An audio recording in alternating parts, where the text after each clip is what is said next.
Okay, Zero Hedge article, very interesting, by Greg Hemke. Sprott Money News. The CME, the COMEX paper, gold, and silver market, BS market, who we've always been screaming for years, they do not have the physical gold or silver to deliver. That's the claim made by us conspiracy theorists. And just the other day, they're supposed to deliver 100-ounce bars when someone demands delivery on gold. They don't have it. So they changed the rules last minute. We'll use the 400-ounce bars from the LBMA. I guess they'll melt them down and recast them into 100-ounce bars to make good on deliveries. Well, hold on. Wait a effing second. For every paper contract you have out there, the gold has to be sitting there on standby waiting. You don't have to LBMA, can we borrow some 400-ounce bars so we can melt it down? And No. You have the bars. You have them. It's the rules. It's the law, isn't it? Well, I guess not. I guess we're about to find out as I read you this. Well, not that you didn't already know this, honestly. They don't have the gold. They don't have the precious metals. And they're in absolute panic mode. And as this title says, the CME opens Pandora's box.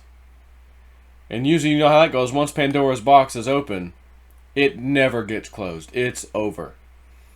Will the CME be able to get back into business? Again, if we have, what I think with Donald Trump, 2 weeks, arrests happen, things finally get opened back up, maybe there'll be this little glitch and okay, we're back the way things were.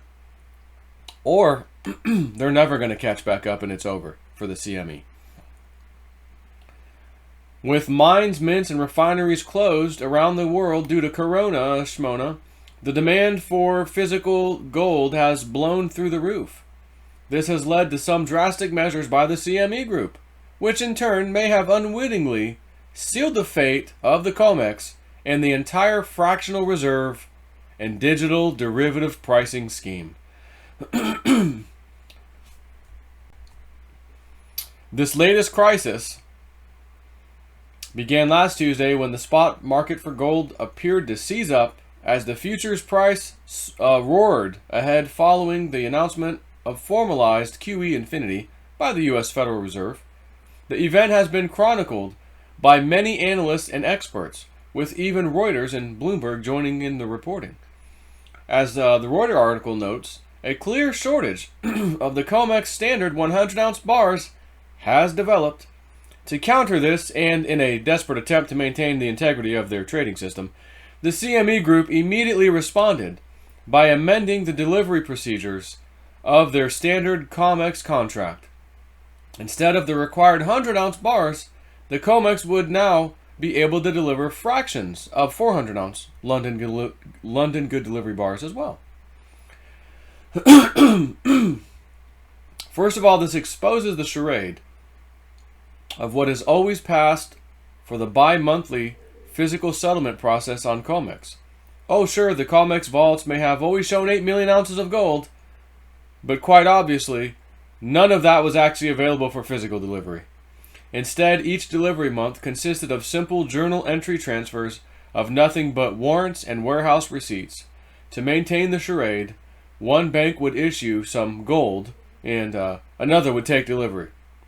We've written about this scheme on countless occasions, most recently here on this link he puts up. But whatever, let's get back to the crux of the matter. Obviously, the CME Group knew that they had a problem on their hands last week, which is why the sudden rush to amend the COMEX delivery rules to allow for London bar usage. The current front and delivery month is the April 20th contract, and that contract was due to go off the board and into delivery yesterday, Monday, March 30th. Again, I'm reading this a day late. Due to the virus-related shortages, the CME clearly anticipated a sudden surge of demand for actual physical delivery in April. And did they ever get it? As of the COMEX close on Monday, the total amount of April 20 contracts still open and standing for delivery was 25,595. Again, each contract represents 100 ounces. So a usual/normal delivery month on COMEX, by the way, usually sees about 8,000 to 10,000 deliveries, not nearly 26,000, for up to 1 million ounces of warrants, etc. For April 20, however, there is a request of 2.559 million ounces, and because of the current shortages, most of these contract holders actually want real physical metal. They don't want to go in leverage and play the paper game. Here's the full amount for the contract, the full margin amount. Give me the 100 ounces. You have it. There's a contract on your system that says it's there. I just bought the contract. Now deliver it. Well, you see, we usually don't have really anyone delivering, like very few people. So you caught us with our pants down. So we're going to change the rules a little bit and allow for 400 ounce bars to kind of step in and, you know, that old chestnut.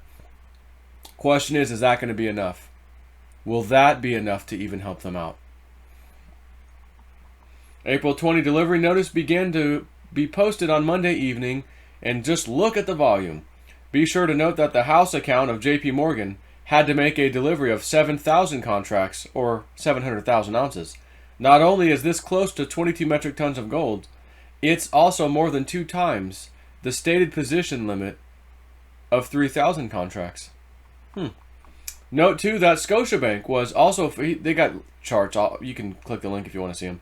Note too that Scotiabank was also forced to make delivery from their house account of 235,100 ounces, or about 8 metric tons.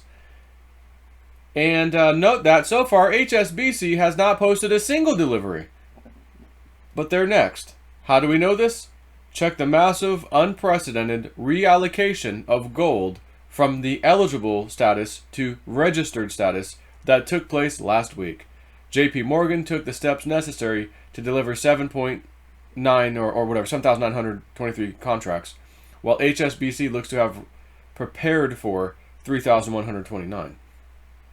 Okay, so let's look ahead and consider the title of this post. It's clear that the shutdown right now of mines, refineries, and mints is having a dramatic impact on the supply of immediately deliverable gold, and this comes at a time when the physical gold demand is surging. This places wholesalers and dealers in a very tough position. They need physical gold now. It's my gold and I need it now. 877 gold now. J.G. Wentworth. They need physical gold now, but have very few options for acquiring it. And so they'd said, let's go to the COMEX. And why not? The CME group has maintained for years that their pricing scheme is fair, sacrosanct, and backed by physical delivery. They post vault stock reports every day of the week that purport to show a physical vault inventory of over 8 million ounces. So if you're a dealer and you need immediate metal, well, why not just pony up to the bar at the COMEX and stand for delivery?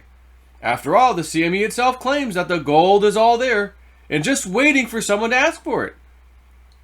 This delivery illusion worked out just fine until last week. And now the CME group, in their rush to maintain the integrity of their exchange, may have just sealed the exchange's fate. Why?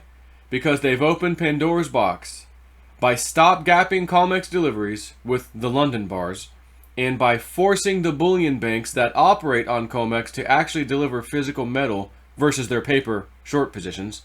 The exchange itself may now be put in an untenable position. Watch closely what happens next. After Monday's initial deliveries, there will still be about 8,000 April 20 contracts standing and open. Most of these will likely be demanded for true physical settlement too. Well, now that COMEX is open for business as a physical distribution vehicle, what's to stop funds, wholesalers, and dealers from paying full margin and buying even more April 20 contracts as the month progresses? Nothing. So watch to see if that April 20 open interest number continues to climb throughout the month. Next, watch to see what happens in May. Though the May 20 contract is not a front or delivery month on the COMEX calendar, there's nothing to stop an entity from buying a contract and demanding immediate delivery in May. As of Monday, total open interest for this contract was at 2,338. In the days ahead, watch very closely to see if that total begins to grow.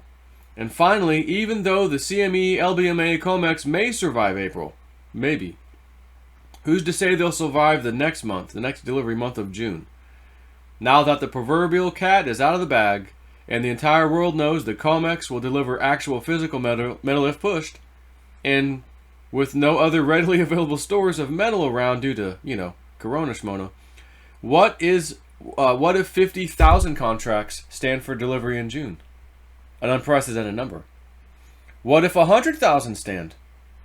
Do you see where this might be headed? In the end, the CME may have unwittingly sealed the fate of their pricing scheme last week by rushing to make COMEX a physical delivery facility. While the exchange is likely to survive April, the months of May and June will likely pose a significant challenge. Only a quick containment of the disease thing now may assuage their crisis. If the mines, mints, and refineries can reopen in the next 45 to 60 days, perhaps the fractional reserve bullion banking system will be salvaged. If not, well, let's just say the gold investors and stackers are in for a very interesting summer. Specializing in the sale of bullion storage, and precious metals registered investments, there's a reason Sprott Money is called the most trusted name in precious metals. Since 2008, our customers have trusted us to provide guidance, education, and superior customer service as we build their holdings in precious metals, no matter the size of the portfolio. Chairman Eric Sprott and President Larissa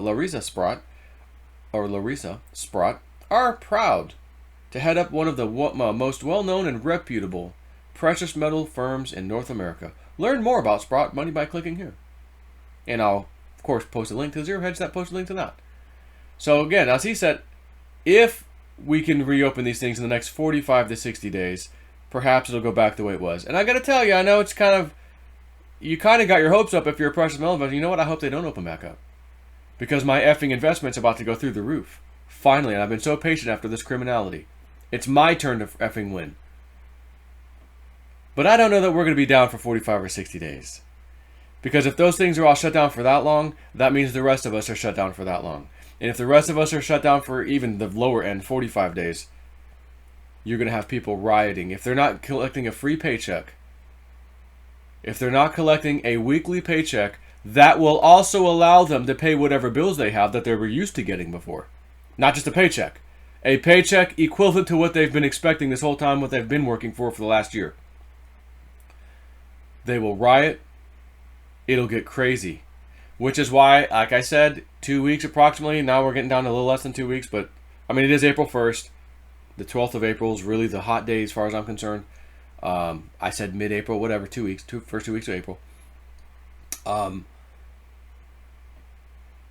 That can't happen. So, I think we'll be back in business. Maybe enough damage is done to the COMEX in this short period of time that it's too late. That would still be great for us because it exposes this criminality and our prices are probably going to explode for us metals holders. However, I think we're going to be back in business here shortly. Couple more weeks. Or we may find, within this couple weeks I'm telling you about, the arrests of this deep state apparatus happen, all these people, tons of them. But we're still locked down, even maybe a week after they've kind of cleaned things up. So we're down 3 weeks, as far as you and me being home or whatever. However, the arrests happen. JSNIP4 is vindicated in thinking and believing in this Q thing for so long. But we're still shut down for an extra week or something. Again, is 3 weeks going to matter? No, 3 weeks is not 45 days like he's thinking.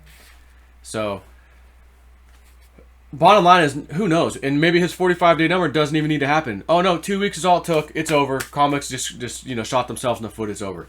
It could be that. Don't know. So, anyways, take care.